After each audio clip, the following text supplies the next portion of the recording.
네, 오늘은 인보사 K 주사에 대해서 한번 알아보는 시간을 갖도록 하겠습니다. 우리나라의 최초 유전자 치료제로 허가를 받은 제품이죠. 이 제품이 최근 논란이 많이 되고 있는데 이 인보사 K라는 의약품의 적응증과 효능 효과에 대해서 우선 먼저 알아보도록 하겠습니다. 인보사 K는 어느 질환에 쓰는 약이라고 볼 수 있죠? 인보사 K는 골관절염, 우리가 얘기하는 퇴행성 관절염에 네. 사용을 하는 세포 유전자 치료제.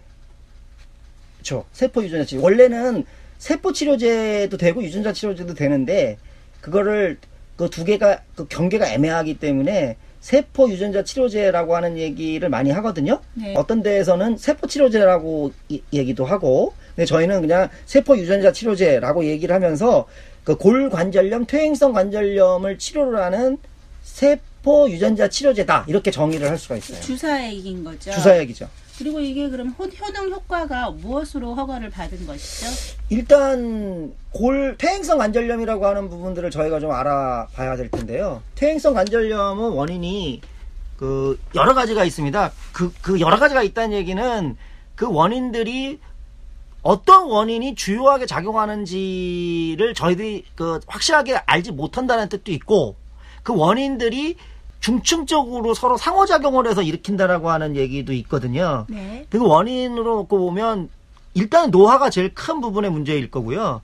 두 번째가 자가면역 질환, 세 번째가 유전적 요인, 네 번째가 바이러스나 박테리아의 감염에 의해서 시작된 염증 작용, 다섯 번째가 스트레스, 여섯 번째가 외상이라고 하는 거는 그 연골이 다친 거죠. 그러니까 그렇죠. 예. 이런 원인에 의해서 무릎, 골 관절염이 발생을 합니다. 이 연골세포라고 하는 거는 다른 부위의 세포랑은 다르게 재생이 힘든 세포라고 볼 수 있죠. 그렇죠. 그 연골세포는 연골이라고 하는 것들을 저희들이 알아야 되는데, 연골은 일단 무릎에 있고, 이 귓바퀴 같은 것도 연골로 되어져 있고, 자란 이 디스크도 연골로 되어져 있어요. 근데 지금 저희 인보사 K가 작용하는 그 지점은 무릎 연골이죠. 네. 근데 그 연골은 연골 세포와 세포의 기질이라고 하는 걸로 이루어져 있는데, 쉽게 얘기해서 그 끈적끈적한 세포의 기질과 이질 위에 연골 세포가 같이 이렇게 믹스가 돼가지고 그 말랑말랑한 형태로 뼈 위에 이렇게 뼈 위를 감싸고 있다라고 생각을 하면 되고, 그 감싸고 있는 뼈 주변을 활막이라고 하는 게 이게 둘러싸고 있는데, 이 활막에서 활액을 분비를 시켜줘서 윤활유 같은 것들을 거기다 이렇게 붙여줘요. 그래서 그게 이 다리를 보시면 뼈가 두 개가 있잖아요. 그 사이에 연골이 있고, 그 연골이 뼈와 뼈의 마찰을 이게 부드럽게 충격 완화를 해주는 쿠션 역할을 해준다라고 생각을 하면 될 것 같고요. 그게 아까 얘기했던 그 여러 가지 원인 때문에 이 연골이 다른 거예요. 그러면 연골이 없는 부분은 뼈하고 뼈가 부딪힐 거잖아요. 그렇죠. 그럴 때 뼈하고 뼈에 그 손상이 형성이 되어지고, 연골이 파괴된 부분에 염증이 발생을 하고, 그런 걸로 인해서 붓기도 하고 통증도 발생을 하고, 연골이 없으니까 움직이기가 불편하니까 이 무릎 입이 뻣뻣해진다든지 하는, 그러니까 무릎 기능의 변화가 일어나는 형태가 됩니다. 인보사 K라는 건 이때 어떤 작용을 하는 거라고 볼 수 있죠? 그러니까 이 인보사 K의 그 작용 기전은 뒤에서도 계속 이 얘기를 좀 해야 되는데, 제일 중요한 게 인보사 K는 원래는 두 가지를 치료를 한다라고 계획이 되어져 있던 약이에요. 첫 번째는 뭐냐면, 아까 곰방 제가 얘기했던 연골의 퇴행, 연골이 닳아 없어지는 것들을 막아주는 거죠. 또는 막지는 못한다 하더라도 느리게 진행되도록 만들거나, 아니면 연골을 재생하거나, 요거가 하나 있고. 즉 연골의 구조를 변형시켜주는. 그렇죠. 연골 구조를 거죠. 그러니까 젊었을 때처럼 이렇게 만들어주는 네. 거죠. 그다음에 두 번째는 아까 염증이 발생한다고 그랬잖아요. 그러니까 그 염증 발생을 억제를 하는 겁니다. 요거를 좀 자세히 얘기를 하게 되면 이 인보사케이를 주사를 하게 되면 우리가 염증 반응이라고 하면 그 염증이 일어날 때 아마 일반 시민들이 제일 잘 아는 거는 염증이 생기면 거기가 이게 빨갛게 변하고 화끈화끈거리고 통증이 생기고 나중에 피부 같은 데는 이게 고름 같은 게 형성이 되어지잖아요. 그렇죠. 그 고름이 형성되어진 게 사실은 우리의 면역세포 중에 대식세포라고 하는 것을 필두로 해서 그런 것들이 싸움을 해서 진 거거든요. 그 대식세포가 이렇게 모여들었을 때 염증 반응이 일어나는데 네. 그 대식세포가 두 가지 종류가 있어요. 염증 반응을 일으키는 대식세포가 있고 염증 반응을 억제하는 대식세포가 있고 근데 이 인보사케이를 주사를 하면 아까 제가 얘기했던 연골 생성이라고 하는 목적과 함께 그 염증 반응을 억제를 하는 대식세포를 활성화하는 그 작용이 있어요. 그걸 우리가 그 TGF, Transforming Growth Factor Beta 1이라고 하는 그 단백질에 의해서 활성화되어지는데 그 단백질을 그 TGF 베타 1을 넣어줘서 염증 반응을 억제하는 대식세포를 활성화를 시켜서 염증 반응을 억제하는 요 두 가지 이 효능이 있는 거죠.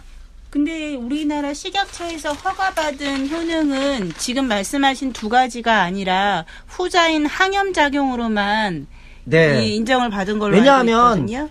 그거를 그 투여를 한 다음에 계속 추적 조사를 했는데 이 연골이 생성이 되어지지 않았어요. 그러니까 더군다나 연골 파괴를 또 막아주지도 못했어요. 그래서 첫 번째의 그 효능은 효과가 없는 걸로 그 판단을 했고, 그러니까 두 번째 항염증 효과에 의한 소위 말하는 진통 효과죠. 진통 효과만이 우리나라 식약처에서 인정했어요. 그래서 인보사 K의 효능 효과가 그 중등도의 그 통증 완화로 나와져 있죠. 그 이 약 사용 설명서에 보면 그거로만 허가가 되어져 있어요. 그러니까 쉽게 얘기하면 그냥 진통 소염제다라고 얘기를 할 수 있는 거죠. 근데 일반 다른 소염 진통제에 비해서 가격이 굉장히 비싸잖아요. 이거는 한 번 맞는데 500만 원, 600만 원 되어지고 보험이 안 되니까 굉장히 비싸죠. 회사에서 병원이나 이런 데에서 광고하는 멘트를 봐도 인보사케이는 연골의 구조를 개선시켜준다는 내용이 상당히 많이 포함되어 있기는 한데 실질적으로 허가를 받은 내용에는 포함이 되어 있지 않다는 말씀이신 그렇습니다. 거죠? 그러니까 그거는 쉽게 지금이라도 그 컴퓨터 인터넷에 들어가셔서 뭐 그 n땡땡이라든지 뭐 다음 땡땡 이런 데 가셔서 인보사를 쳐서 보면 거기 그 병원들 그 광고에 보면 전부 그렇게 나와져 있어요. 내용이 전부 다 과대 광고죠. 그러면 이 인보사라는 약물의 좀 더 정확한 기전을 한번 알아보도록 하겠습니다. 우선은 이 인보사라는 이 주사제가 세포 유전자 치료제잖아요. 네. 그럼 이 세포 유전자 치료제라는 것이 무엇인지 간략하게 먼저 알아보겠는데요. 우리가 이게 좀 어려운데요. 세포 치료제라고 하는 거하고 유전자 치료제라고 하는 거는 우리가 쉽게 얘기하면 시민들이 제일 잘 아시는 게 줄기세포죠.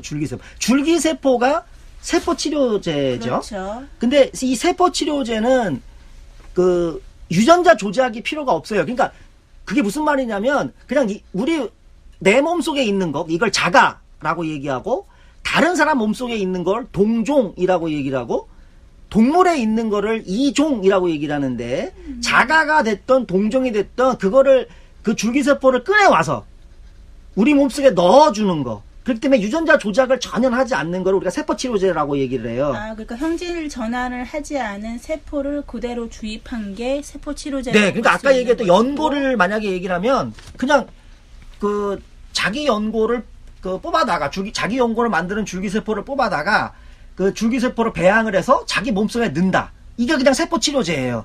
근데 이렇게 세포치료가 이런 형태가 되어지면 치료 효과라고 하는 건 이걸 별개로 해서 이건 신약이 안 돼요.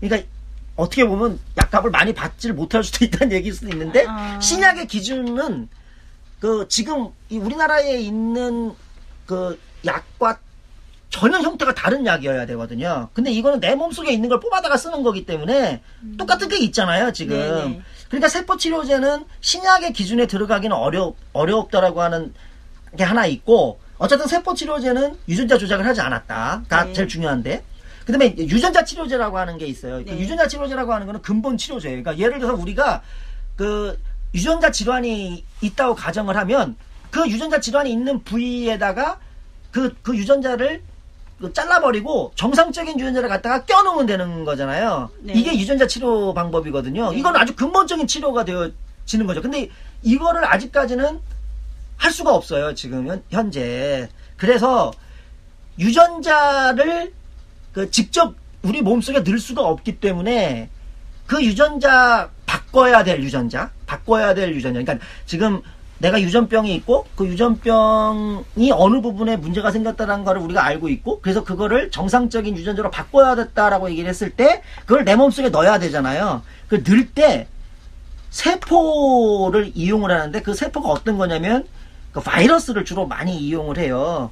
그러니까 그 바이러스를 가지고 내가 원하는 유전자를 바이러스 안에 넣은 다음에 그 바이러스를 세포 안에다가 감염을 시켜서 그 세포를 갖다가 사용하는 거죠. 아, 그게 지금 이 인보사 K라는 주사제의 약물이 그런 형태인 그런 거라고 개념인 볼 수 거죠. 있는 그래서 거죠. 이게 세포 치료제와 유전자 치료제의 중간 형태의 개념을 갖고 있어서 세포 치료제라도 할 수도 있고 유전자 치료제라도 할 수도 있고 세포 유전자 치료제라도 할 수 있어서 뭐 그거는 부르기 나름이죠. 그러면 지금 계속 말씀하시는 유전자를 어쨌든 조작을 해야 되는 과정이 있는데, 이 인보사 K 이번 논란을 보면은 이 유전자를 운반체, 유전자 운반체라고 해서 레트로바이러스라는 게 지금 자꾸 언급이 되고 있거든요. 네. 그래서 우선 레트로바이러스가 무엇인지에 대해서 한번 말씀해 주시죠. 레트로바이러스라고 하는 거는, 이 바이러스는 기본적으로 제일 저희들이 잘 아는 게 에이즈 바이러스, 그러니까 레트로바이러스예요. 그 다음에 암을 일으키는 바이러스다라고 생각을 하시면 될 것 같은데. 그럼 이렇게 무시무시한 바이러스를 왜 쓰냐면, 얘가 무시무시한 그런 질환을 일으킨다는 얘기는 거꾸로 얘기하면 우리 몸속에 침입을 정말 잘한다는 얘기잖아요. 아, 네. 그러니까 얘를 실험하기에는 용이한 벡터. 그러니까 벡터라고 하는 게 운반체라는 뜻이거든요. 뭘 운반하는 거냐면 우리가 사용할 때는 우리가 원하는 유전자를 원하는 부위에다가 감염을 시키는 그런 운반체로서 레트로바이러스를 사용을 하는데, 이 레트로바이러스는 사실은 굉장히 감염성이 무서운, 특히 암을 일으킬 수 있는 바이러스다, 이렇게 얘기를 할 수가 있어요. 그럼 이 레트로바이러스를 특정 세포, 자가세포든 동종세포든 간에 감염을 시킨 다음에 그 동종세포를 원하는 신체의 특정 부위에 주입을 해주는 개념이라고 볼 수 있는 거죠. 아마 이제 그림이 계속 지금 화면에 나갈 텐데요. 레트로바이러스 벡터를 보면 위험한 거를 어떤 유전적으로 제거를 하고 그 부위에다가 우리가 원하는 유전자를 삽입을 해서 그 유전자를 많이 만들어야 되잖아요. 그러니까 많이 만들기 위해서 많이 만들 수 있는 세포에다가 감염을 시킨 다음에, 그러니까 공장으로 얘기하면 그 세포를 통해서 대량 생산을 해갖고 바이러스 생산 바이러스를 대량으로 거죠. 한 다음에 그 대량으로 생산된 바이러스를 가지고 이제 세포 치료제를 만드는 거죠. 네, 그럼 이번에 사용된 바이러스 생산 공장이 역할을 하는 세포가 지금 문제가 되고 있는 걸로 알고 있는데, 그러면 이 인보사라는 약물이 1핵과 2핵 두 가지로 구성이 되어 있잖아요. 근데 두 가지가 다 연골세포로 구성되어 있다고 하거든요. 그래서 이거에 대한 간략한 설명 좀 부탁드릴게요. 그러니까 지금 말씀하신 것처럼 1핵은 동종률의 연골세포로만 되어져 있고요. 아까 제가 얘기했던 것처럼 동종이라고 하는 거는 사람의 연골세포. 네. 그러니까 그거를 사용할 수 있는 거는 연골이 일단 혈관이 없어요. 연골에는 혈관이 안 들어가요. 신경도 없고, 그래서 면역세포가 안 들어가요. 그래서 다른 사람의 연고를 사용을 해도 면역 반응이 일어나지 않는다라고 하는 좀 장점이 있어요. 그래서 본인의 연골 세포가 아니더라도 사람의 연골 세포이기만 하면은 그래서 동종 그 연골 세포를 하나를 배양을 하는데 사실 이 연골 세포는 아까 우리가 그 원인에서 골관절염 원인에서도 잠깐 얘기를 했지만 연골 세포는 한번 자라면 그래서 닳기 시작을 하면 다시 재생을 하기가 굉장히 어려운 세포예요. 그래서 사실은 연골 세포 자체도 이게 채취를 하기가 그렇게 용이를 하지는 않아요. 네. 그러니까 근데 어쨌든 간에 그 어떤 과정을 거쳐서 그 일액이라고 하는 거에는 동절 연골 세포만 이렇게 있는 거고요. 이액은 어떻게 돼요? 근데 이제 중요한 게 이제 이액이 중요하거든요. 그 이액이라고 하는 거는 우리가 원하는 작용을 일으킬 수 있는 단백질이 포함되어져 있는 형질 전환 세포라고 얘기를 하는데 우리가 원하는 단백질 즉 세포의 연골 세포의 성장이나 증진을 촉진시켜주는 그 인자가 요즘 말하고 있는 TGF 베타 인자인 거죠. 그렇죠. 그러니까 그게 들어가 있는. 이 단백질을 많이 생산하게끔 형질 전환이 된 연골 세포라고 볼 수 있는. 그러니까 형질 전환이라고 하는 거는 그 정확하게 얘기하면 우리가 원하는 그 단백질의 유전자가 삽입되어져 있는 세포를 형질 전환 세포라고 그러죠. 그러니까 아까 일액이라고 하는 거는 동종율의 연골세포고 이액이라고 하는 거는 그 동종율의 연골세포에다가 우리가 원하는 지금 여기서 얘기하는 거는 TGF 베타1이라고 하는 단백질을 만들어내는 유전자를 가지고 있는 레트로바이러스 벡터를 동종 연골세포에다가 감염을 시켜서 그 동종 연골세포가 계속 분열을 할 때마다 TGF 베타1을 만들어내게끔 하는 게 이액이거든요. 근데 그 이액이 이액과 다른 거는 TGF 베타1이라고 하는 유전자를 갖고 있는 거잖아요. 그래서 우리가 그거를 형질 전환이 됐다라고 얘기를 하는 거고 형질 전환이 되면 모양이 좀 바뀌거든요. 그래서 우리가 쉽게 얘기하면 그 암세포 같은 것도 우리가 형질 전환이 됐다라고 얘기를 하거든요. 근데 물론 여기서 이 얘기 정확하게 그 호롱에서 얘기했던 것처럼 그 동종율의 연골세포 안에 그 레트로바이러스가 들어가서 형질 전환됐다고 가정을 하면 그거는 종양원성, 암세포가 발생할 가능성은 없는 거지만 어쨌든 형질 전환이라고 하는 거는 정상세포가의 모양에서 변했다라고 하는 게 중요한 거고요. 일종의 돌연변일 수도 있는 거죠. 돌연변을 우리가 만들어낸 거죠. 만들어낸 거죠. 그래서 그 일액과 그 이액을 섞어서 관절에다가 1회 주사를 하는 거예요. 그러면 일액에 있는 연골세포의 성장이나 증식을 이액에 있는 TGF 베타가 도와주는 역할을 하는 거인 그렇죠. 거죠. 그러니까 TGF 베타라고 하는 게 어떤 거냐면 이 TGF 베타라고 하는 거 아까 우리가 인보사의 그 메커니즘에서도 얘기를 했지만 인보사 메커니즘 중에 그 염증 반응을 억제를 하는 그 M2 대식 세포라고 하는 것들을 활성화를 한다라고 얘기를 했잖아요. 그 TGF 베타1이라고 하는 게 그런 역할을 하는 거고요.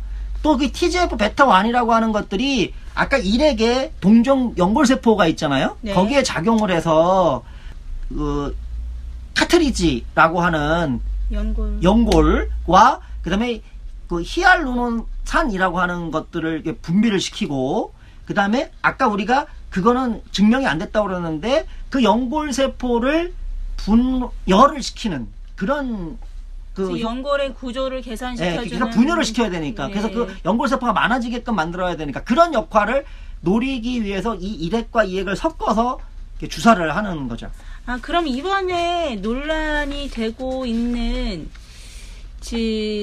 내용들을 살펴보면은 지금 그 형질 전환된 동종 연골 세포, 즉 이액이 문제가 되고 있는 거잖아요. 네, 그걸 좀 자세하게 제가 좀 설명을 해드려야 될 것 같아요. 그러니까 아까 얘기했던 것처럼 TGF 베타1을 만들 수 있는 유전자를 가지고 있는 레트로바이러스 벡터 운반체가 굉장히 중요한 거거든요. 이거를 많이 만들어내야 돼요. 이걸 많이 만들어내려면 이거를 많이 만들어낼 수 있게끔 그 만들어진 세포가 있어요. 그걸 우리가 GP2-293 세포라고 얘기를 하거든요. 이거는 이미 만들어져 있어요. 그냥 그런 걸 다 만들어서 판매하는 회사들이 굉장히 많고, 실험실에서 인위적으로 배양을 해서 만들어진 세포에 그 아까 말씀하신 TGF 베타 1의 그 유전자를 가지고 있는 그 레트로바이러스 벡터, 레트로바이러스 벡터를 품고 있는 세포인 거죠. 그러니까 레트로바이러스의 일부분의 성분을 품고 있어요. 그러니까 여기 한쪽에는 그 아마 이것도 그림을 보실 것 같은데, 한쪽에는 레트로바이러스, 그 TGF 베타를 가지고 있는 레트로바이러스가 있고, 또 한쪽 세포에는 그 레트로바이러스가 나중에 그 모양을 만들어서 세포 바깥쪽으로 나가게끔 해주기 위해서 일부분의 그 단백질을 그 세포가 갖고 있어요. 그러니까 이 세포는 그 아까 얘기했던 것처럼 레트로바이러스를 많이 만들어내야 되잖아요. 그죠? 그렇기 때문에 이 세포 자체가 종양원성, 암세포, 오리진은 암세포가 아니지만 암세포의 성격을 갖고 있는 거예요. 죽지 않아야 되는 거죠. 그래야지 계속 만들어낼 테니까.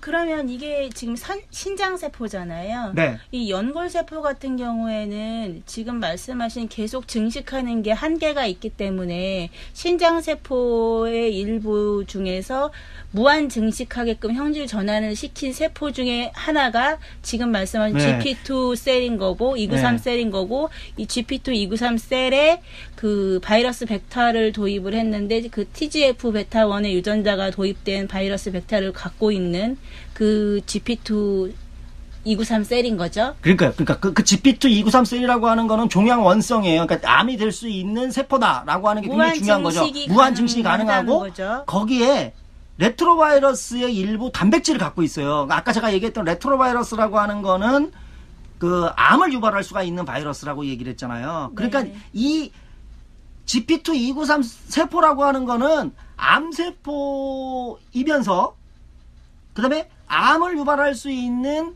레트로바이러스 단백질을 갖고 있다라고 생각을 하시면 돼요. 그런데 우리가 지금 얘기하고 있는 인보사 K의 1핵과 2핵 중에서 2핵에는 이 GP2 293 셀이 들어있지 않아야 되는 거잖아요. 그게 너무 당연한 거죠. 너무 당연한 거예요. 왜냐하면 이거는 지금 계속 제가 강조를 하지만 이 GP2 293 셀이라고 하는 것들은 레트로바이러스 벡터를 많이 만들어내기 위해서 특수하게 만들어진 일종의 암세포다라고 얘기를 할 수가 있는 거고요. 그래서 얘는 뭐만 하는 거냐면 레트로바이러스, 그러니까 TGF 베타 1을 품고 있는 레트로바이러스 벡터를 무한하다라고 하는 건 좀 그렇지만 굉장히 많이 만들어내는 게 얘의 임무예요. 그래서 얘는 그거를 만들어낸 다음에는 분리를 해갖고 다 없애버려야 되는 거예요.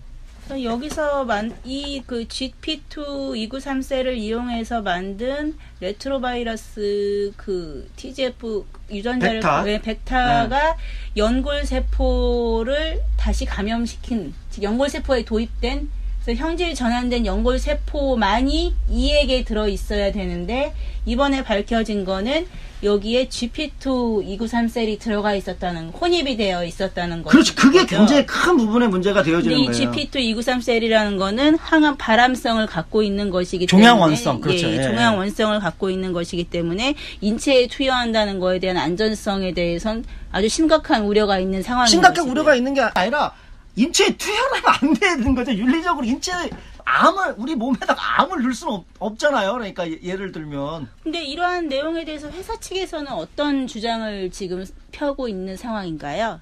그러니까 여기까지가 저희들이 얘기하는 인보사 K와 레트로바이러스, 그 다음에 GP2 293 셀 뭐 이런 것들에 대한 일단의 개념 정리였었고, 지금서부터 이제 그 회사에서 얘기하는 그런 부분들에 제일 중요한 게, 며칠 전에 그 회사 대표이사가 나와서 그 기자회견을 했는데, 그 기자회견의 내용 중에 제일 저기 했던 게 이제 이름표가 바뀌었다라고 하는 이 얘기 지금 원래 허가되어진 거는 그 TGF 베타 1이 삽입된 연골 세포여야 되는데, 그게 미국에서 진출해서 미국에서 임상 3상을 하기 위해서 실험 과정을 거치다가 그게 그 세포가 아니라 GP2-293 세포다라고 하는 걸로 밝혀졌어요. 네네. 금방 저희가 지금 무슨 얘기를 했냐면 GP2-293 세포는 절대로 있어서는 안 되는 세포거든요. 걸러졌어야 되는 세포죠. 세포인데. 근데 GP2-293 세포가 발견이 됐는데 이걸 갖고 지금 코롱에서는 뭐라고 얘기하냐면 이름표가 바뀌었다. 그러니까 이 얘기는 무슨 얘기냐면 GP2-293 세포를 사용해도 상관없다는 얘기가 되어지는 거거든요. 원래부터 GP2-293셀을 갖고 계속 이제 임상시험이나 시판부터 사용을 했었다는 것인 거죠. 그렇게 되는 거죠. 그거를 좀 계속 얘기를 하면서 무슨 얘기를 하냐면 이름표만 바꿨고 우리가 그거를 연골세포인 줄 알았는데 나중에 지금 보니까 GP2-293 세포다. 근데 여기다가 방사선 처리를 했기 때문에 안전성에는 문제가 없고 우리가 이거를 가지고 처음부터 계속 실험을 했다. 근데 지금까지 문제가 발생하지 않았다라고 하는 이유만으로 지금 뭐라고 얘기를 하는 거냐면 암세포를 방사선 처리했으니까 상관없다라고 하는 얘기를 계속하고 있는 거예요. 그렇죠. 그러면 이게 지금 말씀하신 대로 얼핏 들어봐도 이 발암성을 갖고 있는 세포를 주입했다는 걸 일종의 회사에서 의도를 했건 의도를 하지 않았건 지금 현재까지 환자들에게 투여를 하고 있었다는 것인 거잖아요. 투여를 하고 있었었고 사실은 인보사는 가격도 비싸고 사실 허가가 나고 난 다음서부터 안전성 검사를 했던 것도 12건밖에 안 되고 최근에 들어서야 한 몇천 명 사용을 해갖고 그 사람들 지금 몇천 명이라고 하는 사람이 이 약을 주사 맞은 거는 1-2년 정도밖에 또 되지도 않아요. 그렇기 네. 때문에 안전성이라고 하는 얘기를 우리가 얘기를 할 수가 없거든요. 최소한 미국에서는 15년 정도의 얘기를 해요. 왜냐하면 계속 얘기하지만 여기서 굉장히 중요한 거는 GP2-293 세포가 종양원성, 암을 발생할 수도 있지만 또 더 중요한 건 아까 얘기했던 것처럼 레트로바이러스를 얘가 생산을 해낼 수가 있어요. 어떤 레트로바이러스냐면 우리가 원하는 TGF-beta1만 들어가 있는 레트로바이러스면 좋겠는데 아까 암을 유발할 수 있는 레트로바이러스도 생산할 수도 있는 가능성이 열려 있어요.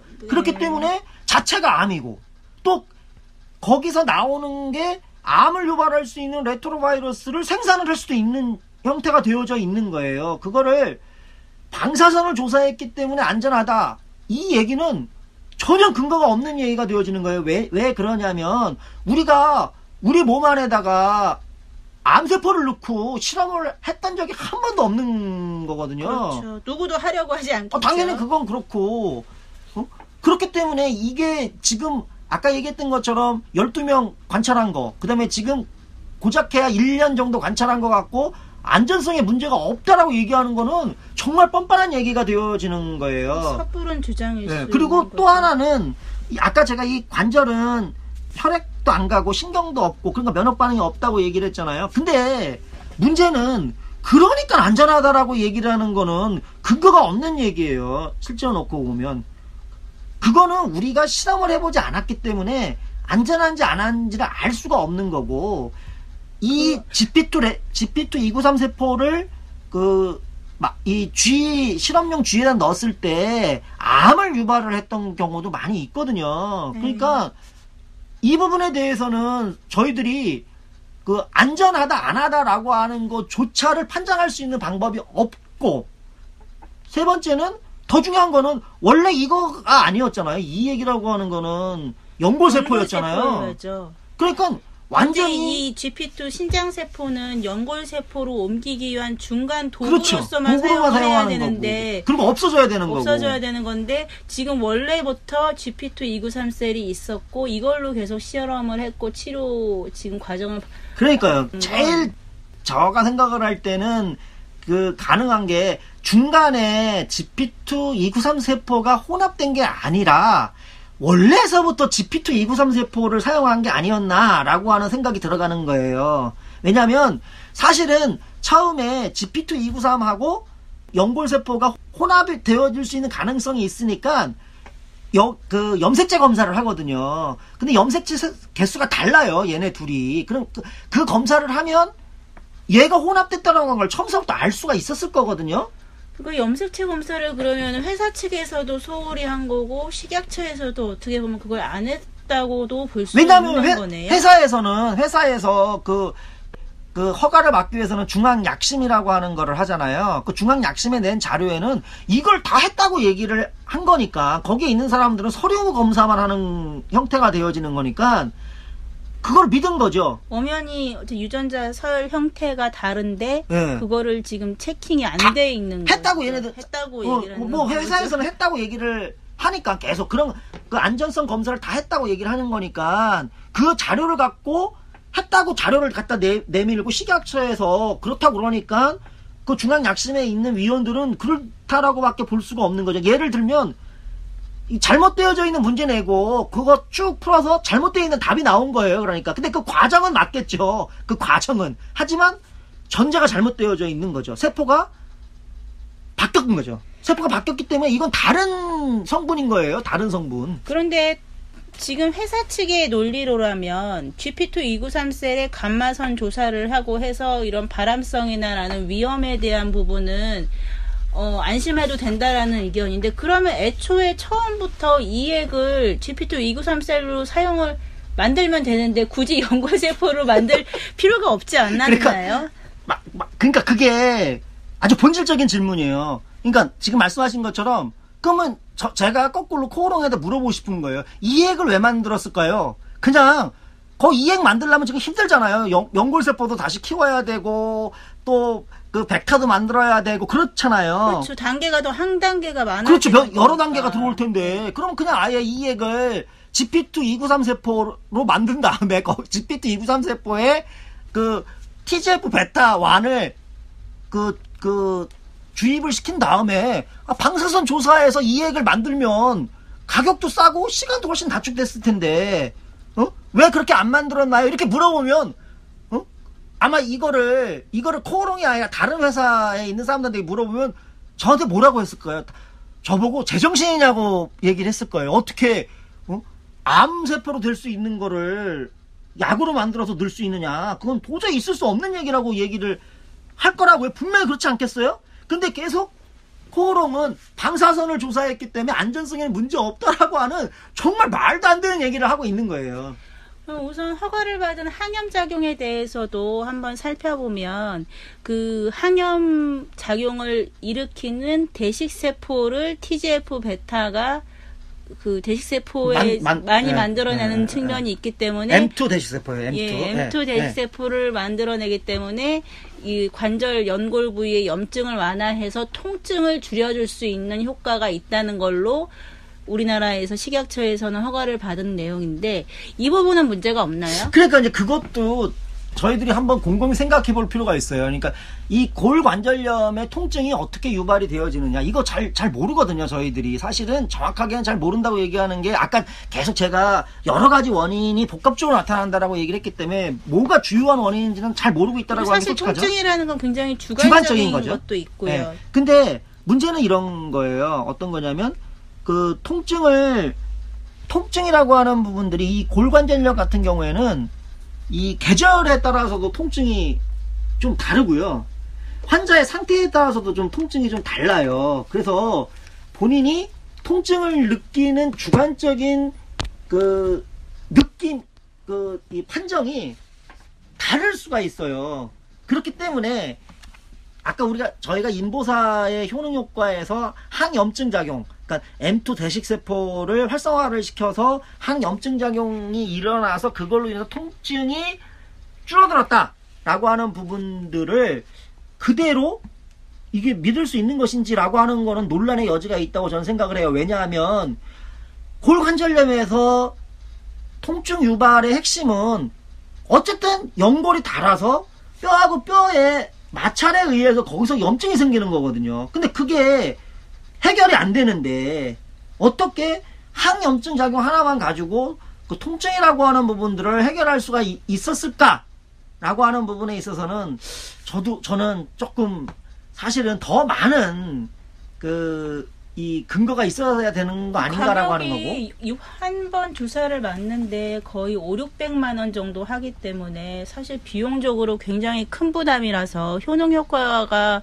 이제 어떻게 보면 확실해야 되는 측면도 그렇죠, 있는데 그렇죠. 이런 부분에 대해서는 좀 논란의 여지가 그러니까 있어요. 이거는 한마디로 그냥 아주 비싼 그렇지만 안전성이 확보되지 않은 진통 소형제다라고밖에는 이거를 얘기를 할 수가 없는 거예요. 그래서 이 인보사 K가 허가받는 임상 시험할 과정을 살펴보면 이 인보사 K의 대조군으로 사용을 한 게 식염수라고 지금 그렇죠. 나와 있는데 식염수 즉 쉽게 말하면 식염수를 투여한 환자와 인보사 K를 투여한 환자를 비교해서 그 항염이나 통증 완화의 정도를 비교를 한 게 임상 시험의 일부였다는 거잖아요. 이 부분에 대해서는 그러니까 그 부분들은 제가 이 전문가가 아니라서 사실은 뭐라고 이렇게 단언하기는 어렵지만 이런 거를 한번 생각을 해볼 수 있을 것 같아요. 뭐를 생각해 볼 수 있는 거냐면 그거는 무작위 이중 맹검이라고 하는 부분들을 한번 디자인을 한번 해볼 수가 있을 것 같거든요. 그거를 디자인을 한번 해볼 수가 있을 것 같은데 예를 들어서 이게 주사잖아요. 네. 근데 똑같은 주사제가 히알루론산도 주사제거든요. 네. 근데 얘는 인보사 K는 한 번 맞고 히알루론산은 2번 맞아야 되거든요. 1년에. 그거를 적절하게 인보사 K를 주사를 할 때 인보사 K 한 번 놓고 그 중간에 식염수를 한 번 놔서 그 환자군을 하나 그렇게 놓고 또 대조군으로 히알루론산 같은 것들 왜 히알루론산을 제가 얘기하냐면 히알루론산의 성분은 다르지만 얘도 관절 구조를 개선한다라고 하는 치료제로서의 효과로 인정되는 애거든요. 물론 그렇다고 해서 얘가 관절 구조를 개선시키지는 않지만 어쨌든 그 치료 효능 카테고리는 그런 식으로 되어져 비슷한 있어요. 카테고리에 있는 히알루론산을 사용을 해서 대조군을 그렇게 해서 하는 게 더 했으면. 좋지 않았을까라고 하는 게 하나 있고 그다음에 이와 비슷한 게 똑같은 연고를 재생한다고 하는 게 두 가지가 있어요. 콘드론이라고 하는 약이 있고 카티스템이라고 하는 약이 있는데 얘네들은 시술을 해야 되는 약이거든요. 네. 그러니까 이것도 사실은 하나는 주사하고 하나는 시술이니까 이게 브라인드가 눈 가림이 잘 안 돼서 그럴 수도 있지만 이것도 잘 한번 실험을 디자인을 했으면 연골의 재생이라고 하는 부분들과 통증이라고 하는 부분들을 갖고 직접적으로 비교를 해볼 수 있었을 것 같거든요. 근데 어쨌든 이런 주사제가 없다라고 하는 걸로 그런 거는 안 하고 그냥 식염수랑 한 거에서 조금 아쉬움이 났긴 해요. 그러니까. 식염수보다는 항염작용이나 통증 완화에 그러니까, 효과가 있다고 그런 걸로 실험을 한 건데 우리가 그런 걸로 실험을 해서 해석을 하는 게 더 낫지 않았을까라는 생각이 들어가는 거예요. 그러니까 이게 식약처나 코오롱 입장은 이 1회 주사로서 맞는 게 이 인보사 K밖에 없었기 때문에 대조 약을 구할 수가 없었다 이런 논리인데 그러니까 그거 대신에 이런 것들을 적당하게 좀 디자인을 했었으면 좀 더 우리가 정확한 효능 효과를 파악할 수 있었지 않았을까라는 생각이 저는 개인적으로는 들어요. 근데 이번에 지금 미국 FDA의 지금 임상 3상을 진행하는 중에 주사액 중 2액에 신장유래 DP2-293셀이 혼입이 되어 있다는 게 밝혀진 건데 우리나라에서는 이게 시판이 된 지 1년이 넘었잖아요. 또 우리나라 같은 경우는 이미 시판이 되고 있는데 미국에서는 시판이 안 되고 있는 상황이라는 그렇죠. 거죠. 네, 임상실험이었었으니까요. 그러니까 우리나라 같은 경우에는 이제 지금 조건부 신속 허가라는 제도를 운영을 하고 있잖아요. 일부 의약품에 대해서. 인보사 K도 지금 제도의 혜택을 받은 의약품이라고 볼 수 있는 것인가요? 그렇죠.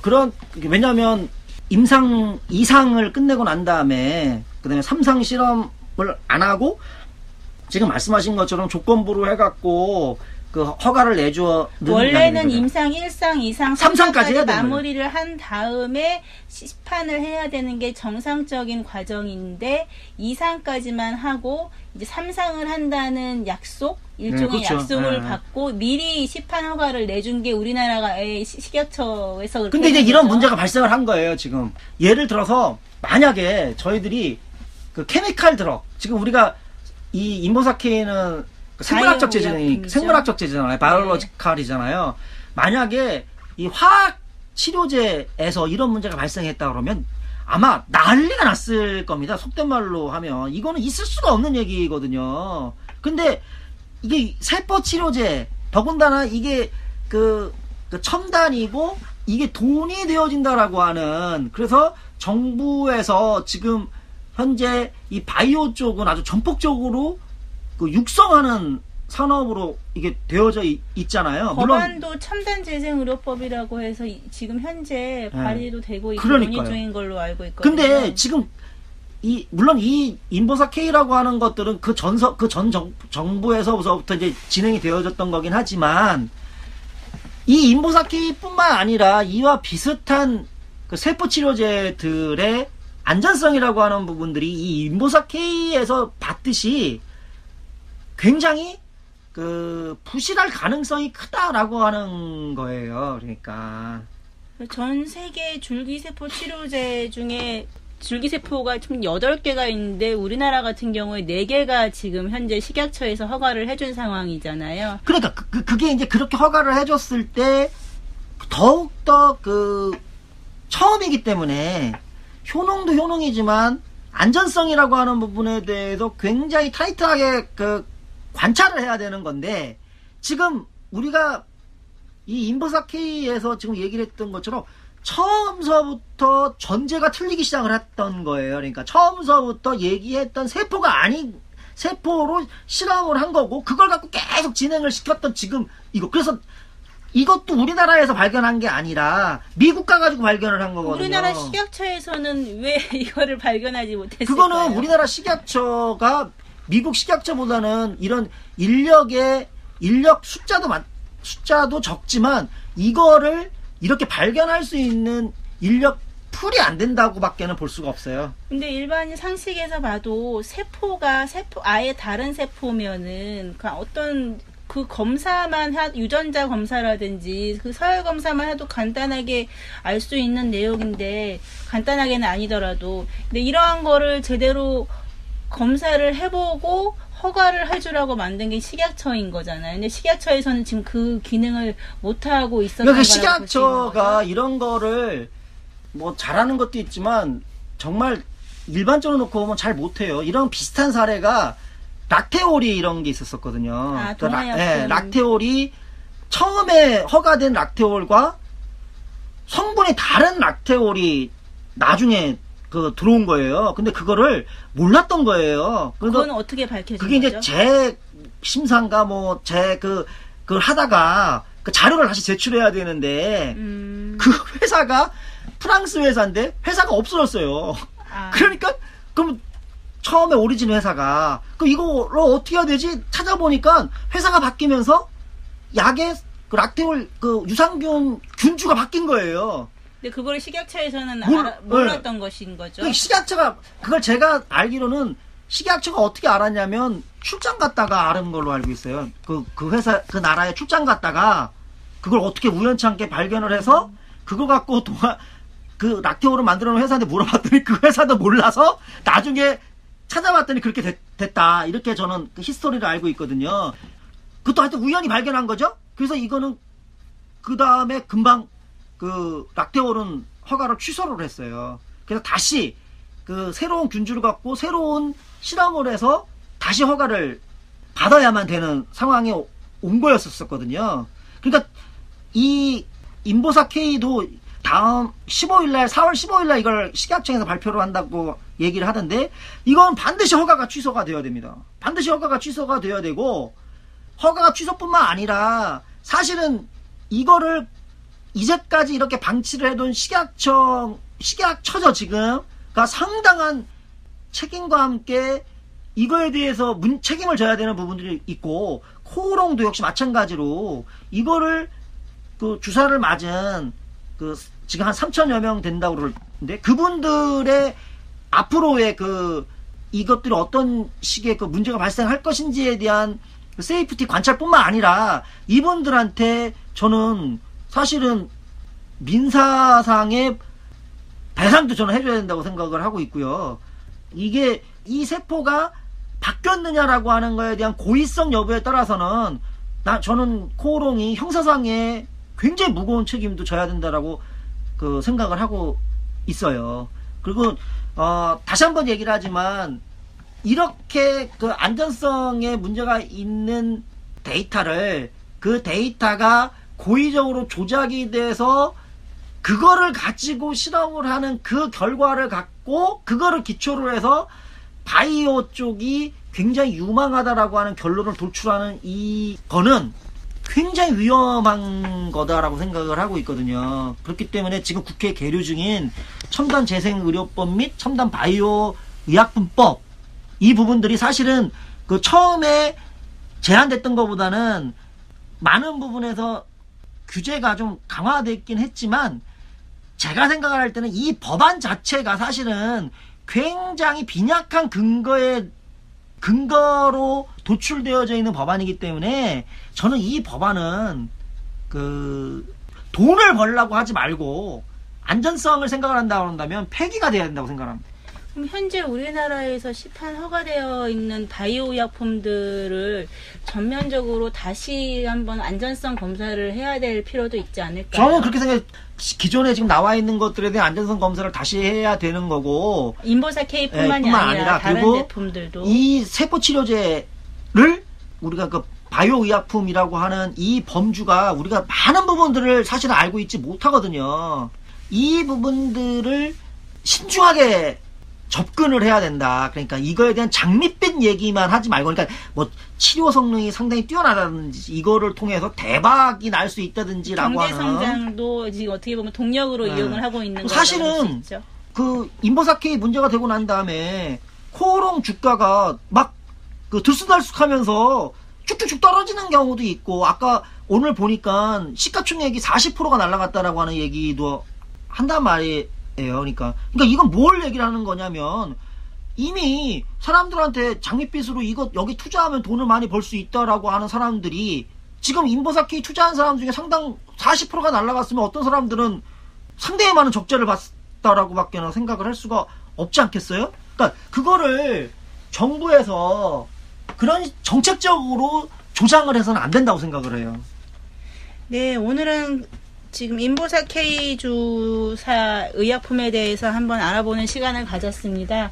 향후 15일 날 발표가 된다고 했었나요? 네. 그 발표 결과를 보면 알겠지만 이런 사태에 대해서 이제 이해 당사자들에 대한 물론이고 관련 바이오 의약품들에 대해서도 전면 재조사를 해야 될 필요성이 있다고 보여지고요. 정부도 이런 바이오 산업에 대한 지나친 어떤 장밋빛 경제 성장의 이면만 홍보하려 하지 말고 이런 부분 의약품을 갖고 있는 그 위험한 이런 부작용이나 안전성에 대한 검사도 꼭 제대로 해야 되겠죠. 네. 네. 오늘은 이상으로 마무리하겠습니다. 네, 감사합니다. 감사합니다.